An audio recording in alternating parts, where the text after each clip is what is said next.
JPMorgan expects $62 billion Bitcoin spot ETFs market over 2 to 3 years. Andrew Throuvalas last updated, March 8, 2024, 2:46 EST1 min read. Source, Pixabay. JPMorgan believes Bitcoin spot ETFs likely won't see much AUM growth in the long term based on valuations of the asset next to gold. Analysts led by Nikolaos Panigirtzoglou wrote that Bitcoin ETFs, when assessed as a substitute for gold and adjusted for volatility, have an implied realistic size of $62 billion over the next 2 to 3 years. JPMorgan bearish on Bitcoin. That's a less optimistic target than what more bullish crypto analysts project for the ETFs, which have already absorbed $9.3 billion of net flow since their launch 2 months ago. Combined with Bitcoin's price appreciation since the time, ETFs including Grayscale have seen their AUM rise from $30 billion to over $50 billion.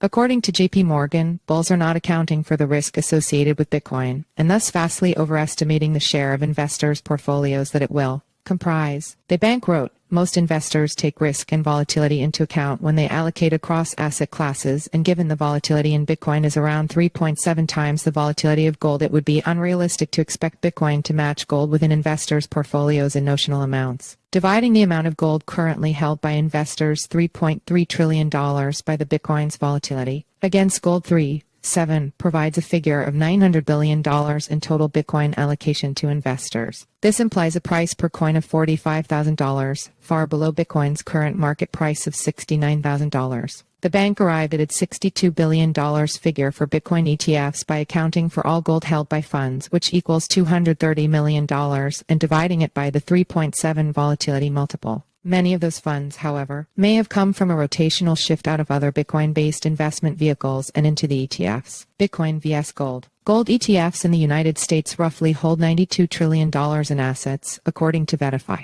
Their Bitcoin counterparts are the next largest commodity ETFs in the country. Bitcoin and gold are often compared for their similar properties as investment vehicles. Neither has any intrinsic cash flows, but both are difficult to produce more of, and thus make for strong hedges against inflation. Larry Fink, CEO of BlackRock, has often described Bitcoin as digital gold when discussing Bitcoin ETFs and referred to investors' appetite for the asset as a flight to quality. Follow us on Google News.